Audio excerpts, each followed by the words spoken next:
છેડતીની ઘટના સામે આવી છે. આરોપી કોણ છે, શું આખો બનાવ હતો? તાજેતરમાં અત્રેના સાબરમતી પુષ્ટિ ખાતે એક મેટિસ હોસ્પિટલનો એક બનાવ હતો. એમાં એક દર્દી બેન છે કે જેઓને એડમિટ કરવામાં આવેલા હતા અને તેમણે એક ફરિયાદ આપેલી કે જેમાં એમને એવું જણાવેલ કે ત્યાંના મેલ નર્સ નામે ઇન્દ્રજીતસિંહ છત્રસિંહ રાઠોડ ના હોય તેઓને શારીરિક અડપલા કરેલા, જે બાબતની ફરિયાદ નોંધાવેલ હતી અને તે આરોપીને ગઈકાલે સાંજે અટક કરવામાં આવેલ છે. સાહેબ, આખી ઘટના ક્યારે બની હતી, શું બની હતી? આ બેને જ્યારે આક્ષેપ કર્યો તો આરોપી શું કરી રહ્યો હતો? આ ફરિયાદી બેનના જણાવ્યા મુજબ જ્યારે આ બેનને કોઈ બીમારીસર મેટિસ હોસ્પિટલમાં દાખલ કરવામાં આવેલા ત્યારે આ બેન થોડા અર્ધબેભાન અવસ્થામાં હતા અને તે વખતે આ જે કામનો આરોપી છે તે વારે ઘડીએ તેમની પાસે જઈને તેમના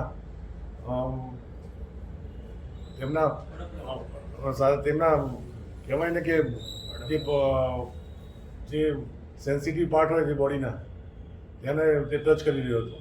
ઓકે સર, આરોપીનું બેકગ્રાઉન્ડ શું છે? કેટલા ટાઈમથી ત્યાં નર્સ તરીકે કામ કરતો હતો? અગાઉ કોઈ ફરિયાદ એવી થયેલી છે? આરોપી 2-1 વર્ષથી ત્યાં નોકરી કરતો હતો અને અગાઉ તેના વિરુદ્ધમાં કોઈ ફરિયાદ નથી. સાહેબ, આ બનાવ છે 10મા મહિનાનો છે અને ફરિયાદ 2 મહિના 2.5 મહિના પછી દાખલ થઈ, એનું કારણ શું છે? હા, એમાં એ બાબતની પ્રાથમિક ઇન્કવાયરી ચાલુ રહી હતી અને ત્યારબાદ પૂરતા પુરાવા મળતા અને પ્રથમ દર્શનીય કેસ બનતા આ બાબતે ગુનો દાખલ કરવામાં આવેલ છે. સાહેબ, આજે પીડિતા છે એના પરિવારનો આક્ષેપ એવો છે કે પોલીસને અમે જાણ કરી, પોલીસે પેલા ફરિયાદ ના લીધી, અમે સીસીટીવી ચેક કરવાનું કીધું, સીસીટીવી ચેક ના કર્યા, પછી મીડિયાની મદદ લીધી ને પછી પોલીસે અરજી લીધી અને અરજીમાં લાંબો સમય તપાસ બાદ અમારી ફરિયાદ લેવામાં આવી. આમાં તથ્યતા કેવી?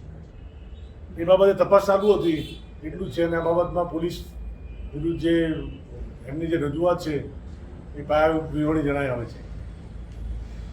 હોસ્પિટલ પાસે પણ સીસીટીવી માંગવામાં આવ્યા કે હોસ્પિટલની સીસીટીવી નતા આપે, તેને લઈને હોસ્પિટલ સ્ટાફ કે પછી ડોક્ટર વિરુદ્ધ કોઈ કાર્યવાહી કરવામાં આવશે? હાલમાં તપાસ ચાલુ છે, પછી આગળ જે કંઈ પણ નીકળશે એ બાબતે કાર્યવાહી કરવામાં આવશે. આરોપીનું બેકગ્રાઉન્ડ શું છે? પરિણીત છે, કુંવારો છે, બાળકોની સંતાન શું છે?